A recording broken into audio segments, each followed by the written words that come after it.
All right, so now we're going to jump into why Safe Routes matters. I wanted to begin this session by centering ourselves in the mission of the Massachusetts Safe Routes to School program. The Massachusetts Safe Routes to School, or SRTS program, works to increase safe biking and walking and rolling amongst elementary and middle school students by using a collaborative, community-focused approach that bridges the gap between health and transportation.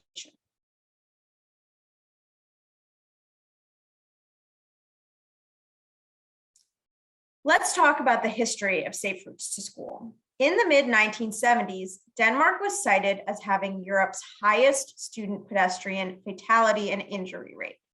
This prompted the city of Odense to start a pilot program in which all 45 of its schools identified specific road dangers. The city created a network of pedestrian and bicycle paths, narrowed roads, and established traffic islands. For the past 25 years, approximately 80% of all students in Odense have walked or biked to school, and in the past 2 decades, the number of injured students in Odense has decreased by 30 to 40%. After Denmark's program caught on, other programs began in Great Britain and Canada in the 1990s.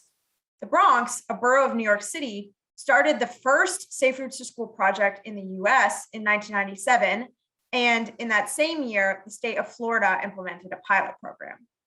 Arlington, Massachusetts was selected as one of 2 Safe Routes to School pilot programs to receive congressional funding. Evaluation of the successes of these early programs in increasing walking and biking to school, as well as reducing the number of parents driving their children to school, spurred Congress to establish the $612 million National Safe Routes to School program in 2005. It is important to have an understanding of what the Massachusetts Safe Routes to School program is and isn't. Our program currently engages with 63% of towns and communities to support elementary and middle school students walking, biking, and rolling to and from school. We provide a variety of free services via designated outreach coordinators who work not only with schools, but with a broad range of stakeholders. It's important to understand that the Safe Routes to School staff do not run your program. We help you implement the tools and resources our program offers to create a safe and sustainable program. The Massachusetts Safe Routes to School program does not work on school busing. We are not trained engineers. And while we do have an infrastructure component to our program, our focus lies more on the programmatic aspects of Safe Routes to School. Regardless of what SRTS looks like in your community, safety of all students, staff, families, and community members comes first. Since 1969, the number of elementary and middle school age students who walk, bike, or actively roll to school has dropped by more than 35 percentage points, from nearly 1 out of every 2 students to less than 1 in every 7 students. According to a study conducted by the National Center for Safe Routes to School in 1969, 48% of children 5 to 14 years of age usually walked or bicycled to school. In 2009, 13% of children 5 to 14 years of age usually walked or bicycled to school. In 2017, the National Household Travel Survey, conducted by the Federal Highway Administration, reported that 10.4% of children ages 5 to 17 usually walked or bicycled to school. So what happened in our country that led to such a steep decline in students that walk, bike, and roll to school? There's a perception in many communities that a lot of families have access to vehicles, many of whom have more than 2 vehicles. This is leading to parents and guardians often finding it more convenient to drive their children to school versus taking the time to walk, bike, or roll. Many school campuses were not designed for large quantities of vehicles queuing to pick up and drop off their students. This phenomenon has led to the increase in parent and guardian traffic on public roadways, causing public safety concerns. Something that has changed is increased parent fees. Many school districts charge fees for many extras, including school buses. Finally, climate change has caused once-in-a-lifetime storms to happen at a higher frequency. I think many of us remember back to the snowstorms of 2015 and the challenges that came with navigating those once-in-a-lifetime storms. While making it safer to walk or bike was the original goal in Denmark, there are many other potential benefits of Safe Routes to School programs. Local SRTS programs may play a role in reducing traffic congestion and vehicle emissions around schools, which may positively impact air quality, improving students' health by giving them the opportunity to meet their physical activity requirements. Studies have also shown that increased physical activity can lead to improved academic performance. Safe Routes to School programs have also been shown to reduce chronic tardiness and absenteeism. There's often even less time to be active during the school day because of COVID-19. Walking, biking, or rolling to school helps encourage more physical activity during the day. Sedentary lifestyles and poor eating habits are major contributors to the current obesity epidemic and increase in related diseases. Children and adolescents are now developing obesity-related diseases such as type 2 diabetes that in the past were seen mostly in adults. Local Safe Routes to School programs may also help by helping students become ready to learn by walking and biking to school, teaching students fundamental safety skills and reminding drivers to watch out for pedestrians, providing the opportunity to increase older students' sense of freedom and responsibility, get physical activity since it may be limited during school hours, reduce the traffic congestion and related pollution around schools associated with more families deferring to driving without considering the negative health-related consequences of increasing single occupancy vehicle school commute trips. And finally, Safe Routes to School programs can connect students and families to their community and increase community-wide walkability and bikeability. There are many reasons why Safe Routes to School is needed. We will explore 4 of the many examples highlighting the importance of Safe Routes to School: school siting issues, addressing barriers to walking and rolling to school, general community issues, and challenges that have arisen due to COVID-19. The Centers for Disease Control and Prevention studied how many students walk and bike to school and what barriers parents and guardians report that keeps them from allowing their students to walk or bike. Parents and guardians say that distance, traffic dangers, and adverse weather are the main reasons why their students don't walk or bike to school.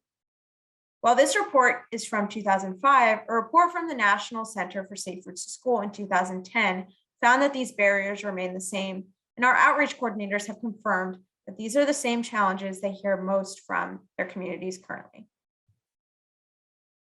A generation or more ago, schools were small and located in the center of communities. The close proximity of schools to residential neighborhoods encouraged walking and biking. Today, schools are built to accommodate a far larger number of students. In the 2011-2012 school year, the average school attendance for public elementary and secondary schools was 520 students. Some mega schools may house up to 2,800 students, such as the school shown in this photo. Schools are increasingly being built on fringe land on the periphery of towns and cities, on parcels anywhere from 10 to 30 acres or more in size. By increasing the distance between home and school, these more distant schools often remove the option of physically active trips to school and encourage higher levels of auto use and pollution. The second barrier given for walking and biking to school was traffic. Parents and guardians feeling it is not safe for their students to walk or bike.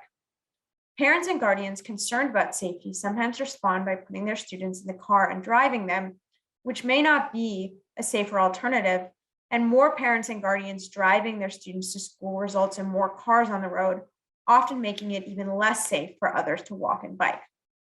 During COVID-19, communities are also seeing an uptick in speeding as traffic volumes have generally decreased. Safe Routes to School can help address this barrier through our driver education materials, walking school bus programs, and arrival dismissal observations. Adverse weather was the third most cited reason parents and guardians gave for why their students did not walk or bike to school. However, there was also bad weather over a generation ago when so many students walked or biked. Over the last generation, we have become a car-centric society. It's possible that weather as a barrier is reflective of changed social norms in contemporary America, where people are accustomed to driving an automobile for almost every trip. That makes it very easy to forgo walking to jump in the car at the first sign of cold or rain or heat. Remember, there's no such thing as bad weather, only bad clothing. And consider that Safe Routes to School efforts have been very successful in climates with all kinds of weather, from cities across Canada to Chicago, Illinois, and Minneapolis, Minnesota, and many communities here in Massachusetts. 12% of parents and guardians surveyed listed crime and danger as a barrier to allowing their students to walk or bike to school. As local Safe Routes to School programs encourage more students to walk and bike to school, the issue of student personal security often arises. The range of personal security concerns is broad and often not unique to the trip to school. Students and caregivers may face fears around bullying, personal violent crime, exposure to gang activities, or abduction at school, on the playground, or during after-school programs. In some communities, these concerns pose a real challenge to keeping students safe on their journey to school, whether by bus, by bike, or on foot. In other communities, the fear of what could happen is the greatest concern. Safe Routes to School programs alone can't fix personal security issues, but they can be an important component of a broader community-wide response.